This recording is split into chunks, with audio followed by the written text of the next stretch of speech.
परमात्मा ने जो भक्ति करनी है तो भगत की तरह रहना पड़ेगा, बुराइयों से भी बचना होगा और एक बहुत ही साधु भाव में रहना पड़ेगा, किसी की आत्मा नहीं दुखावे। ठीक है, आपको धीरे धीरे सेट होने में टाइम लगेगा, जैसा भी जिसका व्यवसाय है अब वर्तमान में उसमें एक साधुता लाओ। जैसे कोई मजदूर है, सेवा कर रहा है किसी के और भगत हो गया तो वो तन मन धन से सेवा करे उस मालिक के उसमें, क्योंकि वहाँ से उसने रोटी मिल रही है। और फिर परमात्मा ऐसी प्रेरणा करेगा उस मालिक के अंदर, देख भगत आदमी होते ऐसा हो भाई, कोई चीज़ पड़ी रहो घर में उसके लिए मिट्टी समझे, चाहे पैसा हो चाहे सोना हो कुछ भी हो, अपनी मिली हुई 2 रोटी यानी 2 जो दिहाड़ी मिलती है उसमें संतोष सब्र करके देखा कितनी इज्जत बनेगी उसकी और कितनी विनम्रता और उसके प्रति सद्भावना और उसका आदर बनेगा उस मालिक के हृदय में।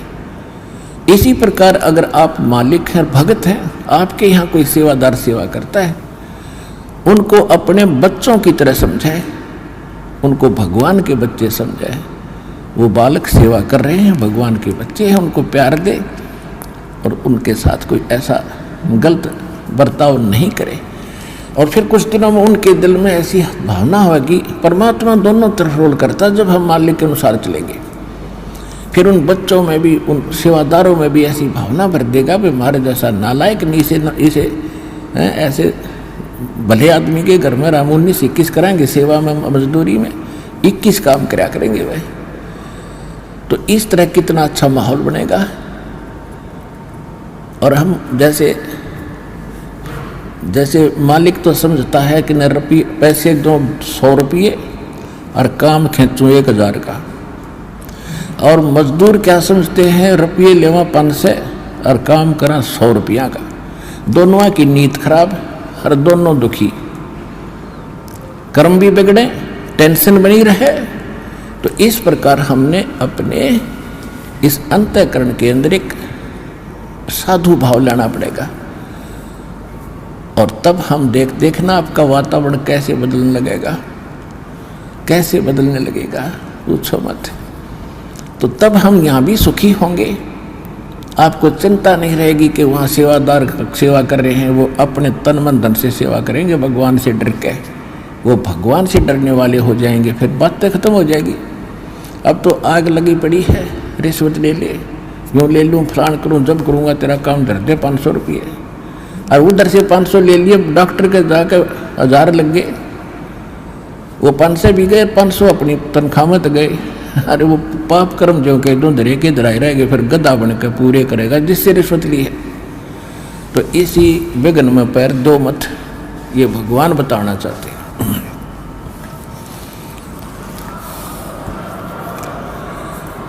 और जब आपको ये ज्ञान होगा ना, जहर दिखाई देगा आपको, और जब आप नेक नीति से चलोगे तो पूछो मत। अब दास बहुत देखता है, एक छोटा सा बच्चा ने बोला जी 55 रुपये पाए मैंने पड़े, वो घर पे ले आया, घर वाले बोले ना बेटा हमने नीचे धर दे, अपना दान पात्र में डाल दिए, इस व्यसना हम नहीं खाएंगे। अब देख जिसके गिरे थे उसको पुण्य हुआ, यहाँ पर भंडारे में लग गए, और वैसे उस पर चौनी खर्च हो रही थी कि उसने विधि का पता नहीं, और वैसे कोई और मिल जाता उसने जाते कह घुट्टी लाओ उसके 55 रुपये की, या कितने मांस मिट्टी खाओ उसको और पाप लगाओ। तो इस प्रकार हमारी नीत साबित होगी, भगवान खुश होगा, और जब भगवान खुश होगा तो फिर कमी नहीं रहेगी। हमने परमात्मा को प्रसन्न करना है, और परमात्मा प्रसन्न होगा तो फिर कमी किस चीज की, फिर तो क्या बताते हैं परमात्मा, साईं इतना दीजियो जामे कुटुम समावे, हम भी भूखे ना रहे अतिथि न भूखो जावे।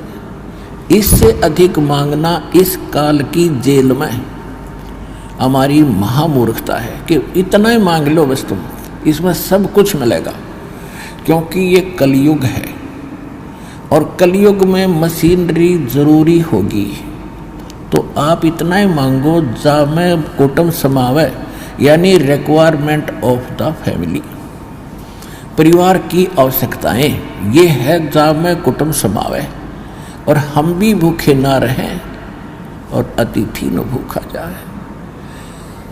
फिर देगा आपको, और फिर रहो मालिक के वचनानुसार चलो। फिर कैसे, जैसे परमात्मा कहते हैं, चिड़ी चोंच भर ले गई नदी न घट्यो नीर, दान दिए धन घटे नहीं, यूं कह रहे साहिब कबीर। परमात्मा अपना साइन कर रहे हैं इस वाणी को बोल करके, कह रहे साहिब कबीर कि दान करने से धन नहीं घटेगा, ये नियम है ईश्वर का, परमेश्वर का। और दान सुपात्र को करे, गुरु बिन माला फेरते, गुरु बिन देते दान, गुरु बिन दोनों निष्फल हैं, चाहे पूछो वेद पुराण। देते को हर देत है, जहां तहां से आण, अण देवा मांगत फिरो, फिर साहिब सुने ना कान। अब परमात्मा ने एक भूमिका करके दिखाई हमारे को कि साईं इतना दीजियो जिसमें कुटुंब समावे, एक धानक, एक जुलाहा, सुबह से लेकर शाम तक एक बारीक बारीक तार इकट्ठे करके धागे और कपड़ा बुनता है। एक दिन में मुश्किल से भी 5 फुट 10 फुट बना पाता है, 5 फुट 4 फुट, और बहुत लंबा सैकड़ों फुट का तार वो थान बनाना पड़ता है, ताना बनाते थे। वो हफ्ते में पूरा होता। उसकी जो मेहनताना मालिक को मिलता है, उसमें से अपने परिवार के लिए जो आवश्यक सामग्री थी, खाद्य पदार्थ लाते, और शेष बच जाते उसको सत्संग और भंडारा में लगाया करते थे। इस प्रकार परमात्मा हमें उदाहरण देते हैं कि इस लोक में आप भगवान की भक्ति अवश्य करो, पूर्ण संत से प्राप्त करके, फिर परमात्मा एक्शन में आवेगा।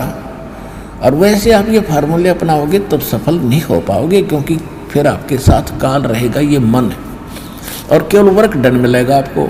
यहाँ वर्क से भी अलग मिलेगा आपको, किस्मत से भी नारा देगा परमात्मा, क्योंकि हम परमात्मा से कुछ और मांग ही नहीं रहे, इतना ही मांगते कि हमारी भक्ति बनी रहे और हमें कोई आवश्यक वस्तु का अभाव ना हो। बस हमसे जुड़े रहने के लिए हमारे YouTube चैनल को सब्सक्राइब करें और नई वीडियो की नोटिफिकेशन के लिए बेल आइकॉन को दबाएं।